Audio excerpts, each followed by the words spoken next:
Hello and welcome. I'm Greg, and today on episode 1 of the WW2 Recon podcast, I will be chatting about the Blitzkrieg doctrine.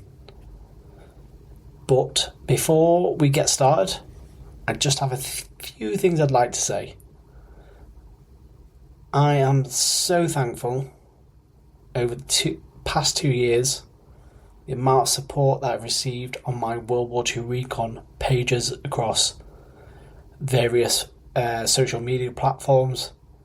The support has been overwhelming. And this past week, following the announcement of me releasing this new project, the WW2 Recon podcast, I have been so taken back by the messages, the praise, and the encouragement from friends, family, and other World War II pages on social media. It is crazy. I felt a little intimidated by starting this, but since announcing it, the encouragement from everyone has been amazing. So, moving on to a little bit more about the page, the podcast. My intent is that main episodes like this one, although I know this one isn't, will be released on a Monday. Shorter episodes chatting about smaller subjects, not that it takes away from the significance of anything that we'll be chatting about, because everything matters when it comes to the history of World War II. Will be on Thursdays. I say shorter episodes, I may get carried away with myself, and what I plan for 15-20 minutes may turn into an hour. Who knows? That's the glory of podcasting, I guess. So, without further delay, I think we should get on with some war waffle, and let's step back to 1939 and start discussing what we know today as the Blitzkrieg doctrine.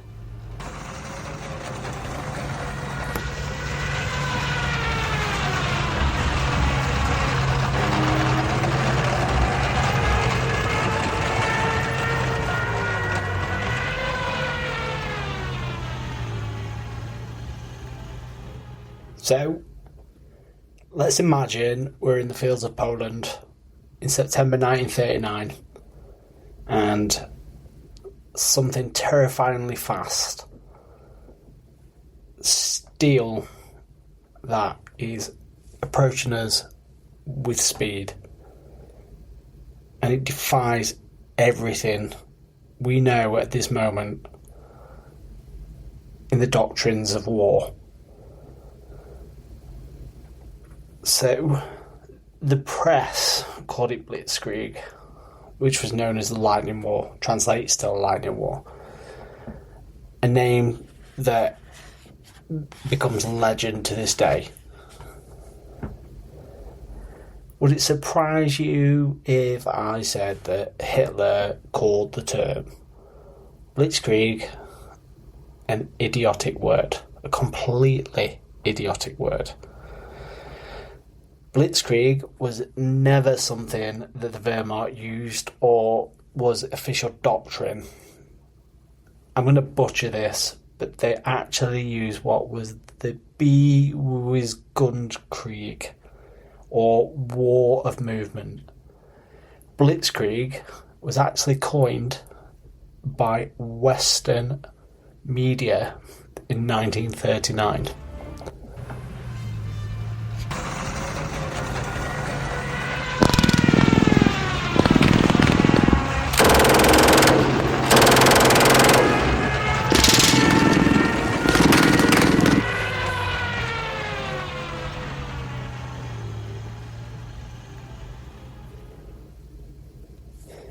So I think we can kind of say that Blitzkrieg is a myth we've dispensed of.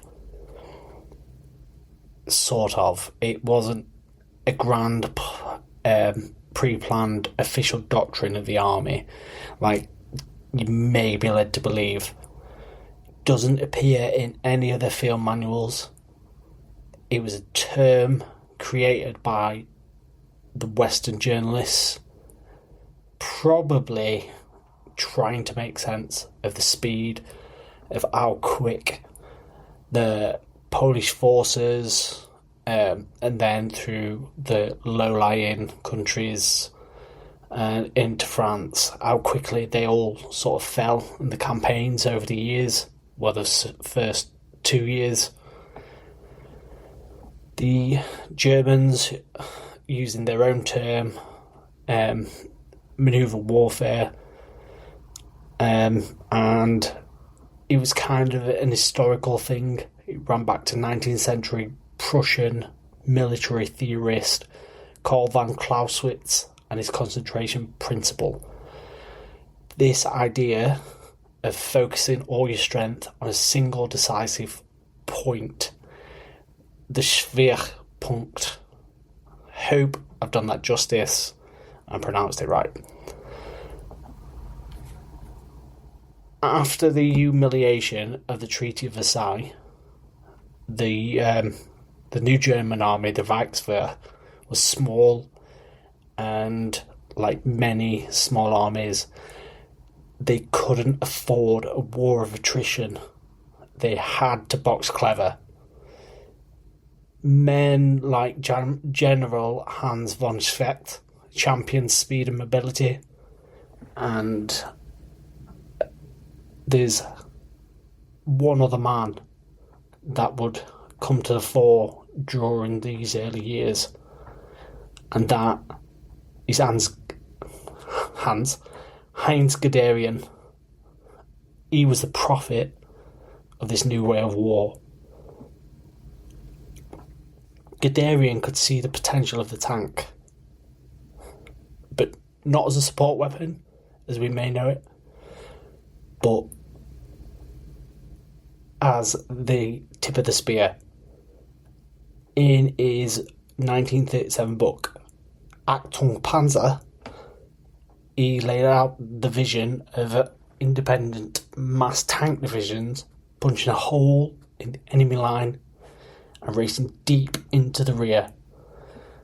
This would sow chaos, confusion. It wasn't just about tanks. It was a combined arms conception that would create destruction.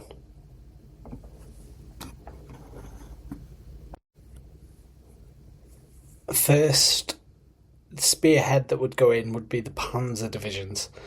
Not necessarily superior tanks against the French or British counterparts at the time, but the speed they were used at was revolutionary. Secondly, that would be followed up by the close air support, the Luftwaffe, basically acting as flying artillery. The infamous sound we probably all associate with the Blitzkrieg is the Jericho horn of the Stuka dive bomber. It wasn't just a weapon or a bomber. It was psychological. That screaming horn as it dived towards the its intended target, and then following in behind that would be the mechanised infantry. To just get up in, hold the ground, mop up resistance, and then complete the encirclement. The Kesselschlacht or Cauldron Battle, and this would just trap entire armies just by this one unfathomable action. I also going to chime in. Got a sore throat, so bear with me through this. Whilst I sort of gasp for air. But anyway, let's talk about the glue that held these attacks together. The radios. A piece of technology that almost every German tank had. This allowed a level of flexible command and control, which we all know that most battles are controlled by the C2 element. Without the C2 element, most attacks are going to fail. This allowed all the commanders to adapt on the move, responding to threats that the Allies actually could pose, and then take their opportunities in real time. We all know the famous mistake that whilst the Charbie that the French had was a massive tank. Famously, the French had no radios, so they didn't stand a chance when the Germans were knocking at the door there. So this is the reality of the Krieg. It's not a myth. It's just a deadly, deadly efficient system of warfare that the Germans had established. So, on September the 1st, 1939, this system was put to test against Poland, and the World War Watch, that's a mouthful, isn't it? As the Wehrmacht sliced through all the Polish defences. It was a brutal, shocking display. I think we've all seen the black and white footage of the Blitzkrieg. It's just mental to watch. But the true masterpiece of this manoeuvre warfare would come 8 months later. After the so-called phony war, the period of quiet on the Western Front, Hitler then turned his attention to France. The French and British would expect a repeat of the Great War, expecting him to come on a head-on assault through the flat plains of Belgium. So they decided that they were going to place their best forces there behind the supposedly impassable Maginot Line. But as we all know, they didn't. The Germans' plan was audacious, a gamble known as the Schickelschnitt or sickle cut. Guderian and his panzers would do the unthinkable and attack through the dense, hilly Ardennes forest, a place that Allied command considered utterly impassable for a modern army. On May the 10th, 1940, the storm would break, and German soldiers' diaries from this time speak of a strange mix of excitement and boredom, fine weather, friendly conversations, and then sudden vengeful brutality. One German account from the thrust in the heart of France would describe the advance as follows, and to quote, I'm not going to put on a German accent because I think that's insulting. We drive. The villagers fly past. The French, they seem stunned. They fire. Sometimes we are past them before they can aim. There is no line. There is only the road ahead and the dust of the Panzer in front. Now, For the Allied soldiers, it was a nightmare. Confusion, fear, as they were preparing for a static front line. There wasn't actually going to be a front. The Germans were behind them and basically surround them. And I think one sound that we can all relate to with regards to the Blitzkrieg, and that is that of the Stuka bomber. So I'm just going to pause for a break and leave you with the sound of the Jericho horn as the Stuka dives. I'll see you back shortly once I've got a cup of tea. As you won't be aware, it's actually 24 hours later. I decided that I was going to have a sleep and try and come back and record with in a better condition. So I left you yesterday talking about the Stuka dive bomber dropping from the sky. The French historian Marc Bloch, serving as a fuels officer, would write later on about being completely cut off by the German assault, spending 10 days just simply evading capture. The sickle cut worked to perfection. Guderian and his Panzers burst out the Ardennes, bypassing the Maginot Line, and were then just on the way to the English Channel. They would trap the bulk of the BEF and the French First Army against the coast, and we will all know what the result is there, and that's Dunkirk, which will be a episode in the next few weeks. In just 6 weeks, France, the great military power it was of Europe, had fallen. The world was in shock, and the myth of the Blitzkrieg was born.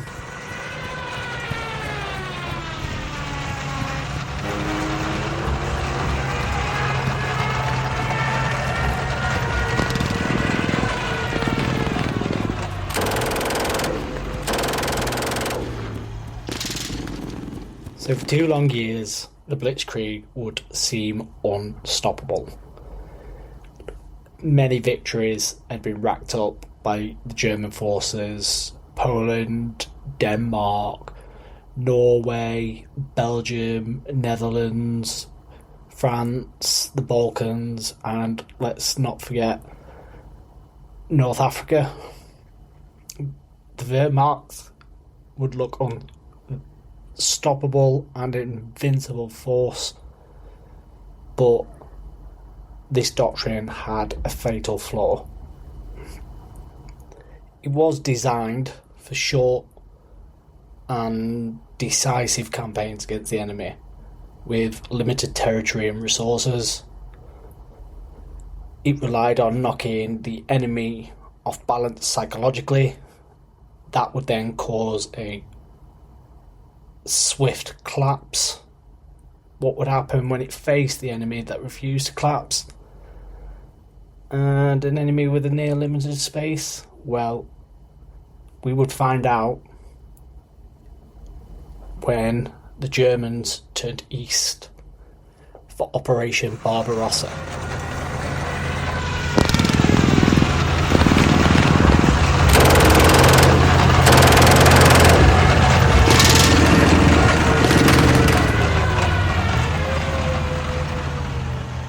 On June 22nd, 1941, the Germans would begin the invasion of the Soviet Union. This we know today as, well, they knew it then, funny enough, as Operation Barbarossa. Initially, it was probably the greatest victory for the Blitzkrieg of all. The Panzers, diving deep into Soviet territory, encircled entire armies in vast Kaiserslachten. Hundreds and thousands were taken prisoner, but Moscow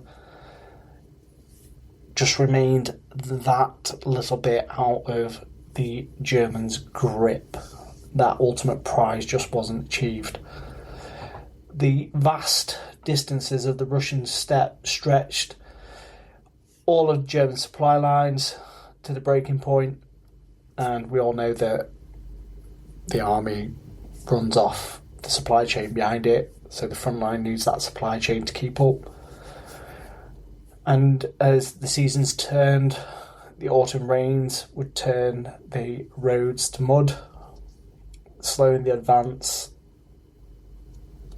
and successes that they'd had in those summer months to a crawl. And then came the winter, the Russian winter, general winter.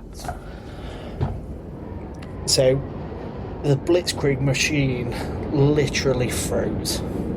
Tank engines wouldn't start, the men would suffer from frostbite. The Soviets, albeit battered, didn't break. They brought in fresh divisions from Siberia. The capital was defended with a ferocious determination. The so-called Lightning War, designed to avoid a long and grinding conflict, had led Germany into the war of attrition that they didn't want. The defeat before Moscow in winter 1941 was just such a strategic failure of the Blitzkrieg concept.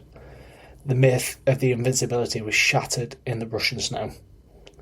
And you can go online, watch videos, and see the horrific photos of the Germans in disarray. The devastation that was wrought was unreal.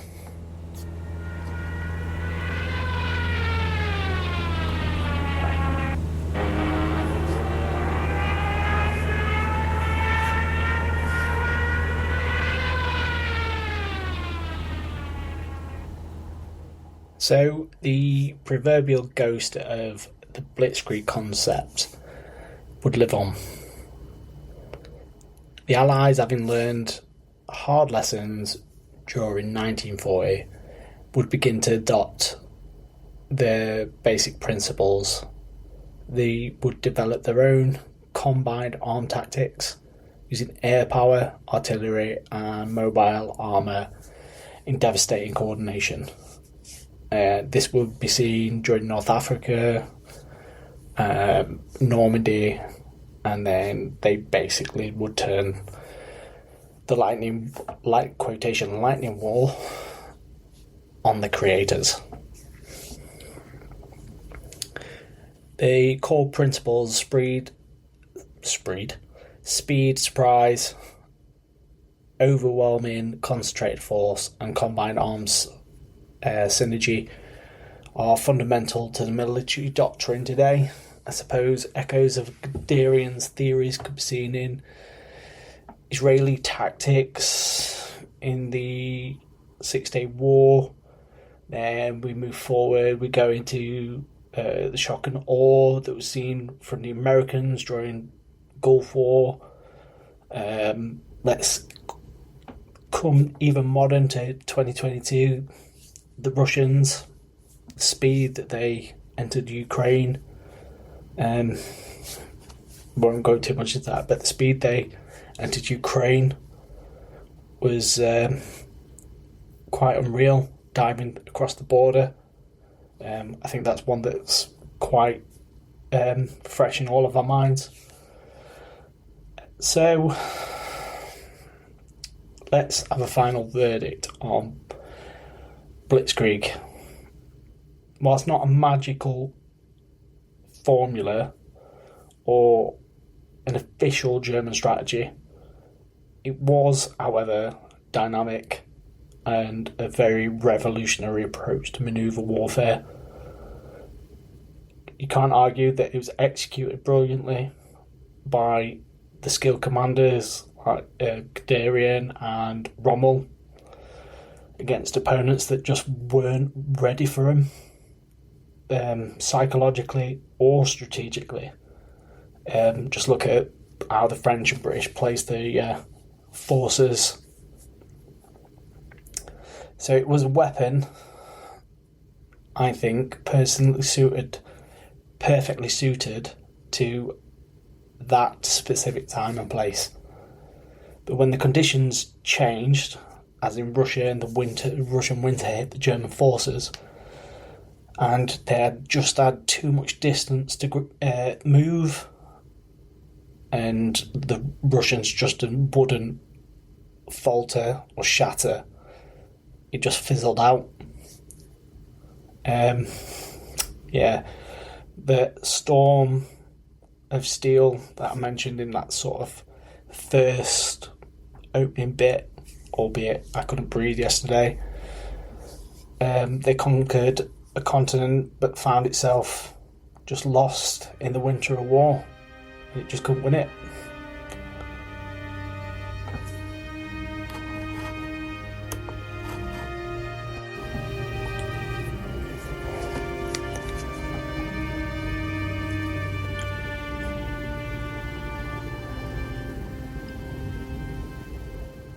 So, during this brief overview and recap on the Blitzkrieg, this story is just a stark reminder that in war, no tactic, no matter how brilliant it is perceived at the time, is invincible.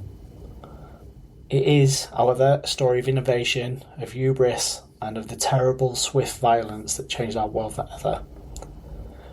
To ensure these stories are never forgotten, please take the time and leave a review on wherever you get your podcasts, and share this episode with at least one person.